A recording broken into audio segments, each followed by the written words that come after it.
on est qualifié. Salut les fraudes, j'espère que vous allez bien. On se retrouve pour une nouvelle vidéo. Et nouvelle vidéo débrief du match entre les Pays-Bas et l'équipe de France. Victoire 2-1 des Bleus qui nous qualifie donc pour l'Euro 2024 qui aura lieu le 14 juin prochain. Une qualification qui fait du bien avec un 6 sur 6, 6 matchs, 6 victoires. Et donc la qualification au bout. Avant de commencer ce débrief, merci à toutes les personnes qui ont été présentes sur le live. J'ai commenté le match en live, on l'a vécu ensemble et c'était un régal. Donc merci à tous. Et merci également à ceux qui prendront 2 secondes pour mettre le petit pouce bleu et le commentaire pour le référencement. Vous êtes les gouts. Je précise qu'on sera sur Twitch directement après la sortie de cette vidéo pour une courte durée, 1h30, 2 heures, pour un petit pack opening sur FUT. Prochain live sur Twitch, ça sera dimanche tranquillement. Mais en tout cas, voilà, on y est. Nous sommes qualifiés pour l'Euro. Et cette victoire fait du bien parce qu'on a affronté cette équipe des Pays-Bas, une très belle équipe des Pays-Bas à qui on avait mis 4-0 au match aller et qui avait à cœur de revanche, qui était vraiment là pour essayer de se rattraper par rapport au match aller et surtout qui est en train de faire la lutte avec la Grèce eux aussi pour la qualification. Pour l'instant la Grèce est devant mais les Pays-Bas ont un match de retard, mais ils vont devoir se réaffronter pour savoir qui ira à l'Euro derrière. Donc il y a une course avec la Grèce, ils devaient absolument gagner pour prendre la revanche. Mais nous, on avait à cœur de gagner aussi. Pourquoi? Parce que Ronald Koeman avait fait une déclaration, et une déclaration pour dire oui, les Pays-Bas sont moins développés que les Bleus, point d'interrogation, mais pourtant, j'ai vu Newcastle battre le Paris Saint-Germain 4-1 alors que Mbappé était sur le terrain. Mais pourquoi tout le temps vouloir parler d'Mbappé? C'est quand même incroyable. Résultat des courses, ce soir Mbappé, il t'en met 2. Il t'en met 2, dont un banger, et il passe devant Michel Platini sous tes yeux. Voilà. Voilà ce que c'est Kylian Mbappé. Voilà qui est Kylian Mbappé. Parce que vraiment, pour Ronald Koeman, à un moment donné, quand on pose une question entre deux équipes, est-ce que l'équipe de France est plus développée que les Pays-Bas, etc. Il faut arrêter tout le temps de vouloir parler de Kylian Mbappé. Alors qu'on l'aime ou qu'on l'aime pas, il faut arrêter tout le temps de vouloir parler de lui. On n'avait pas parlé de Kylian, je ne vois pas pourquoi il vient en rajouter. Maintenant, est-ce que c'est parce qu'il est traumatisé? Koeman a affronté avec le match de ce soir 4 fois Kylian Mbappé. Il a pris 8 buts, une passe décisive d'Mbappé. Donc c'est peut-être pour ça qu'il était traumatisé. Il faut aussi rappeler qu'il a détruit le FC Barcelone, etc. Mais bon, toutes ces choses-là, on en passe. J'ai vraiment pas compris la sortie de Ronald Koeman. Et cette victoire nous fait du bien par rapport à lui. Également et surtout avec un doublé du bon vieux Kylian Mbappé. Maintenant, on va rentrer dans le vif du sujet et dans le vif du sujet de ce match.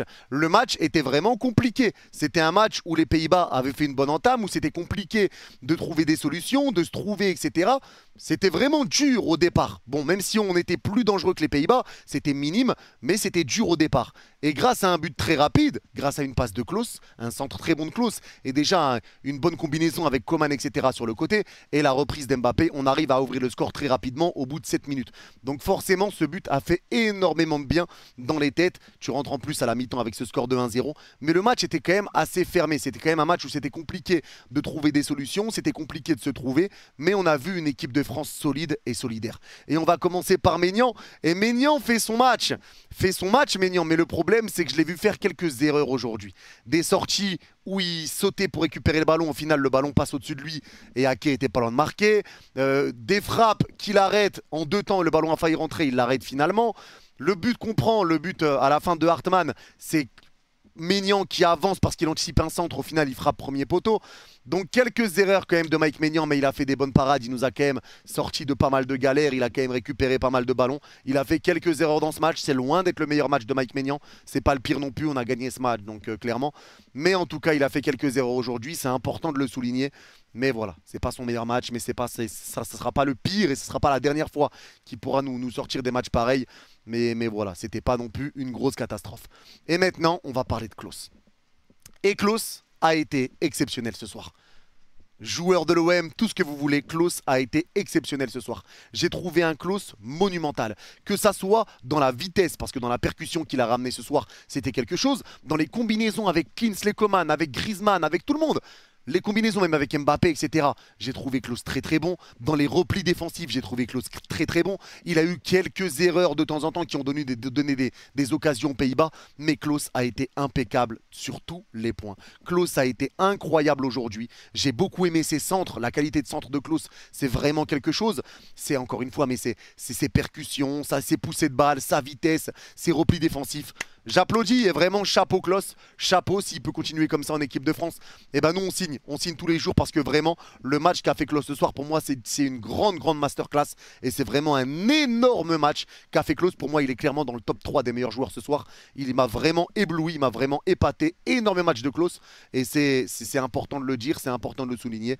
Et c'est pas parce qu'il est Marseillais que je vais pas le dire, mais franchement il a été irréprochable, exceptionnel. Il m'a franchement fait kiffer aujourd'hui.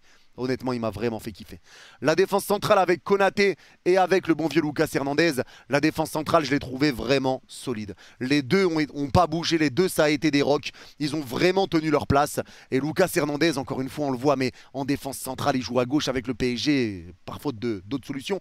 Mais en défense centrale, c'est vraiment trop fort. Et on voit que même défensivement, on a vraiment une équipe qui est très complète. T'as pas Upamecano, t'as pas Koundé, il y a plein de joueurs qui sont pas là. Et pourtant, tu as une équipe qui est quand même très complète comme ça. Les deux ont été très bons ce soir. Lucas Hernandez a vraiment été... Si je dois mettre un edge, c'est à Lucas Hernandez. Mais Konaté, c'est pareil dans les duels aériens, dans les déviations de la tête, dans les déviations du ballon, dans les replis. C'est pareil pour Lucas. Lucas venait beaucoup aider Théo Hernandez. Et Konaté venait beaucoup aider Klaus. Les deux ont été impeccables. Les deux ont été impeccables. Ça a été vraiment solide. Les deux m'ont vraiment régalé. Mais pour moi, c'est lié au fait qu'ils ont un Tchouaméni devant. Parce que Tchouaméni, les gars, dans ce match-là, il a été encore une fois incroyable. J'ai trouvé un Tchouaméni vraiment exceptionnel aujourd'hui. Et pour moi, Tchouaméni fait vraiment partie des meilleurs joueurs du monde à son poste à l'Euro, on parle. Parce que le début de saison qu'il est en train de faire, Tchouaméni déjà avec le Real, c'est énorme. Mais avec l'équipe de France, c'est incroyable. Parce que Tchouaméni, lui, il a cette faculté à récupérer des ballons au milieu de terrain quand l'équipe adverse est en train de partir au but. Et ça nous permet d'éviter les contre-attaques. Donc Tchouaméni, les récupérations qu'il peut nous faire au milieu de terrain, il redescend beaucoup, il peut nous faire des récupérations devant la surface, il ressort proprement les ballons, il a une bonne qualité de passe, il a une bonne qualité de ballon piqué. Tchouaméni a été incroyable aujourd'hui, il court vraiment partout, il récupère des ballons importants, il fait qu'on empêche de se prendre des contre-attaques et il fait surtout que les défenseurs centraux peuvent aller aider les latéraux défensivement. On le voit, hein, Tchouaméni est souvent redescendu quand les Pays-Bas commençaient à aller vite. Le Tchouaméni redescendait, ça permettait un peu à Konaté de venir aider Klaus, à Lucas Hernandez de venir aider Théo, grâce justement à l'effort défensif que faisait Tchouaméni, mais vraiment masterclass de Tchouaméni aujourd'hui. Il a été incroyable, j'ai énormément aimé son match. Pour Griezmann, pour Griezmann c'est pareil, et Griezmann continue de m'impressionner de jour en jour. C'est le joueur qui a enchaîné le plus de titularisation de suite avec l'équipe de France, mais pour moi les gars, Griezmann c'est la France. Griezmann c'est la France parce que ce mec là, c'est incroyable à quel point ça se voit qu'il aime le maillot qu'il porte, à quel point il veut rendre fiers les supporters, à quel point il veut rendre fier sa famille. Mais c'est incroyable le niveau de jeu qu'il a. Parce que Griezmann qui est replacé au milieu de terrain, dans les tacles, il a mis des tacles aujourd'hui qui étaient juste incroyables. Dans ses ressorties de balles, dans sa qualité de passe. À un moment, il met une passe qui vient passer devant Ake, qui arrive sur Coman. Elle était juste incroyable. Sa qualité de passe, les efforts qu'il fait pour l'équipe, parce qu'il se sacrifie beaucoup. Il vient beaucoup presser, il remonte très rapidement, il donne des bons ballons. Antoine Griezmann, c'est la France et Antoine Griezmann me régale. C'est un joueur, pendant la National League l'été dernier, où j'ai eu beaucoup de remises en question sur lui. Au final, il m'a fait taire après la Coupe du Monde qu'il a fait, etc. Et là, il enchaîne les bonnes performances. Franchement, Antoine Griezmann me régale totalement. Et c'est un joueur exceptionnel. C'est déjà une légende. C'est déjà une légende de cette équipe de France. Mais vraiment, gros respect à Antoine Griezmann, qui joue à un autre poste que le sien de base et qui vient faire des efforts pareils, récupérer des ballons, tacler et ressortir aussi proprement qu'il le fait. Chapeau Antoine Griezmann, encore une fois, un gros match de sa part. Et ça régale de voir une équipe jouer comme ça avec des joueurs de ce niveau, de cette qualité. Et c'est une équipe qui est cohérente, les gars. On a une équipe qui a vraiment du sens avec Tchouaméni qui est vraiment là, très bas. Griezmann qui est vraiment en plus en mode box-to-box.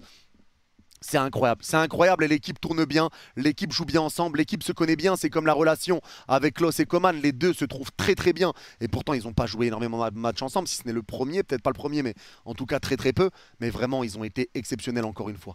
Adrien Rabiot, lui par contre, sa première mi-temps, et ça a été vu aussi sur le live, sa première mi-temps a été un petit peu compliquée. Ça a été un petit peu compliqué pour lui, c'était le joueur qui était un petit peu en dessous, avec un joueur qui était un flop, on verra après, mais Rabiot était un joueur un petit peu en dessous. Mais en deuxième mi-temps, il s'est très bien rattrapé. Il s'est très bien rattrapé avec une passe décisive pour Mbappé qui a mis un coup de pétard juste extraordinaire. Mais une passe décisive pour Mbappé, beaucoup de replis défensifs, ça ressortait aussi proprement les ballons, il jouait de son physique. Sa deuxième mi-temps est largement meilleure que sa première mi-temps. Et il s'est bien remis dans le match, il est bien rentré dans son match en deuxième mi-temps. Et donc tant mieux, après ça peut arriver de passer un petit peu à côté. Mais c'est peut-être lié aussi qu'en première mi-temps, ça jouait beaucoup sur le côté droit. Donc peut-être que c'est pour ça que Rabiot a eu quelques difficultés, ou qu'on l'a trouvé un petit peu moins bon, moins en forme, parce que forcément les ballons passaient beaucoup moins par son côté, vu que ça passait tout le temps à droite avec Klose et Coman qui étaient en feu en première mi-temps. Donc Rabiot, meilleure deuxième mi-temps que la première. Et l'attaque, les gars, avec, on va commencer par Kolo Muani. Mais Kolo Muani, les mecs, eh ben pour moi je reste sur ma faim. Parce que j'étais content de le voir buteur, placé en poste de buteur aujourd'hui. Mais aujourd'hui ça a été encore compliqué comme avec le Paris Saint-Germain. Dans ses contrôles de balles, dans ses passes, dans ses poussées de balles. Il a fait énormément de mauvais choix. Il a eu énormément de mauvais contrôles, énormément de mauvaises passes. Et ça a été compliqué pour Kolo Muani. Alors je vais pas encore une fois lui tirer dessus, j'ai pas envie de lui tirer dessus, on va laisser du temps, on laissera le temps, on verra comment ça se passera un petit peu plus tard, mais pour l'instant c'est vrai qu'aujourd'hui j'ai été très déçu du match de Randal Kolo Muani. Après lui le problème c'est le déchet, hein, c'est le déchet. Et pour moi le problème qu'a Randal Kolo Muani c'est clairement le déchet, parce que dans son placement il se place très bien. Dans les récupérations, il vient pas mal aider aussi. Il vient pas mal aider, il décroche beaucoup. Le problème, c'est qu'il a vraiment du mal à garder ce ballon. Je l'ai trouvé vraiment en dessous aujourd'hui. Pour moi, c'est le seul flop du match, c'est Randal Kolo Muani. Je l'ai trouvé vraiment en dessous aujourd'hui. Alors, on verra comment ça se passera pour la suite. Mais en tout cas, Kolo Muani, je l'ai vraiment pas trouvé bon, encore une fois aujourd'hui. Kingsley Coman sur le côté droit, par contre, exceptionnel. J'ai trouvé un Kingsley Coman vraiment libre, libéré, avec beaucoup de percussions, beaucoup de dribbles réussis. Beaucoup de provocations, des centres, des combinaisons avec Klose, des passes en retrait. Il repartait dans l'axe quand il fallait repartir dans l'axe. J'ai trouvé vraiment un Kingsley Coman au top. J'ai trouvé un énorme Kingsley Coman. Alors, il a eu une note basse par rapport à ce que je dis. Mais honnêtement, j'ai trouvé un Coman incroyable. Moi, il m'a régalé sur le côté. Il a fait vraiment un très bon match. Il lui aurait manqué peut-être un but. Hein, mais vraiment, le match qu'il a fait, ou une passe D, mais le match qu'il a fait aujourd'hui, ça a été exceptionnel. Il a été vraiment très solide. Et les différences qu'il a fait, le danger qu'il a pu apporter, etc. Vu que Dembélé était blessé à la cuisse, c'est une blessure légère et ils n'ont pas voulu prendre de risques. Mais Coman a complètement assuré. C'est pour moi l'un des meilleurs matchs, honnêtement, hein, c'est l'un des meilleurs matchs de Coman avec l'équipe de France depuis un long moment. C'est vraiment l'un des meilleurs matchs de Coman depuis très longtemps pour moi. Mais vraiment, Coman m'a régalé. Il a été vraiment très bon. Face à une belle équipe des Pays-Bas, encore aux Pays-Bas, les gars, il faut le rappeler. Hein, c'est pas n'importe qui en face. On parle des Pays-Bas chez eux. C'était pas rien. Mais Coman a su faire la différence. Il a su malmener un petit peu Hartmann, Ake. Il a su faire des différences. Donc bravo à Kingsley Coman. Et on finit par Mbappé. Mbappé qui a mis un doublé aujourd'hui pour répondre à Ronald Koeman encore une fois. Mais Mbappé a fait un très bon match. Il a eu quelques problèmes. Pareil, des problèmes de passe, des pertes de balles de temps en temps, etc. Mais il met un doublé. C'est lui qui vient donner la victoire à l'équipe de France. Donc on ne peut pas dire qu'il n'a pas été bon aujourd'hui, Kylian. Kylian met 2 buts, dont un but stratosphérique. Le deuxième but qui met le plat du pied alors que le ballon rebondit encore sans contrôle. Il est exceptionnel ce deuxième but de Kylian. Mais pour moi, il fait vraiment un bon match. Il essaye de développer un petit peu son jeu.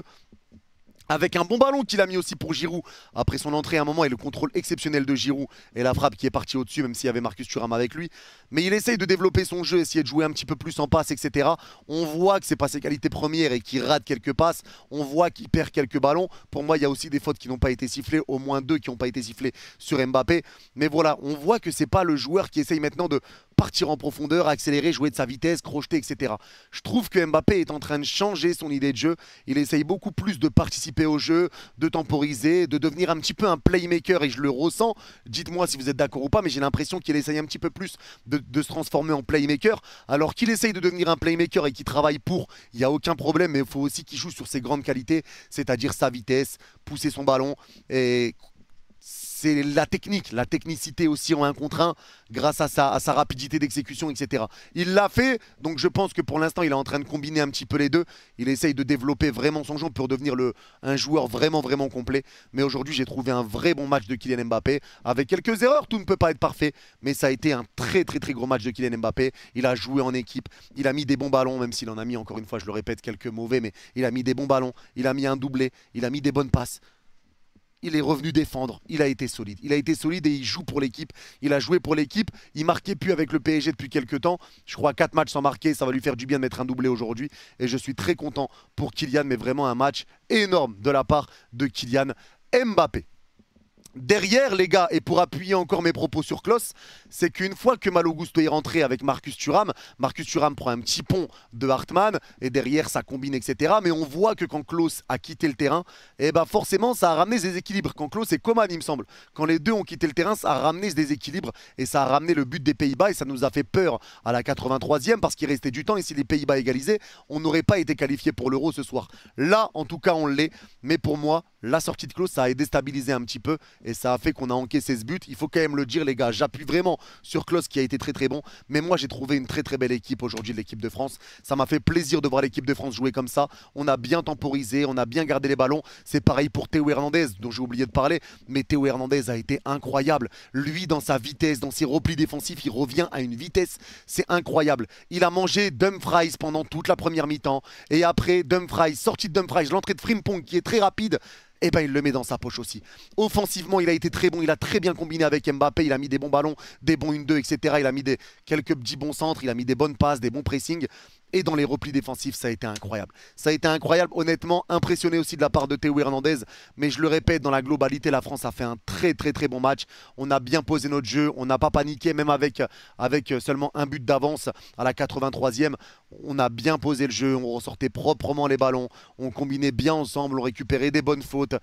Et on se précipitait pas, même si sur la fin il y a eu un petit peu d'égoïsme, des ballons qui auraient pu donner, Giroud qui aurait pu donner le ballon à Marcus Thuram qui aurait pu donner le ballon à Giroud, on aurait pu mettre ce troisième but, malheureusement ça n'a pas été fait, mais en tout cas l'essentiel est là, c'est la victoire. C'est dommage qu'on prenne ce premier but encaissé en 6 matchs dans cette compétition, mais pour moi les gars, je le dis, l'équipe de France est la meilleure équipe du monde à l'heure où on parle. Et pour moi, l'équipe de France est seul grand favori de l'Euro 2024. Alors, je ne suis pas en train de dire que la France va gagner l'Euro, mais pour moi, la France est le seul grand favori. La France est la grande tête d'affiche. En dessous, il y a les équipes comme l'Angleterre, l'Allemagne, etc. Mais pour moi, la France est seule en haut.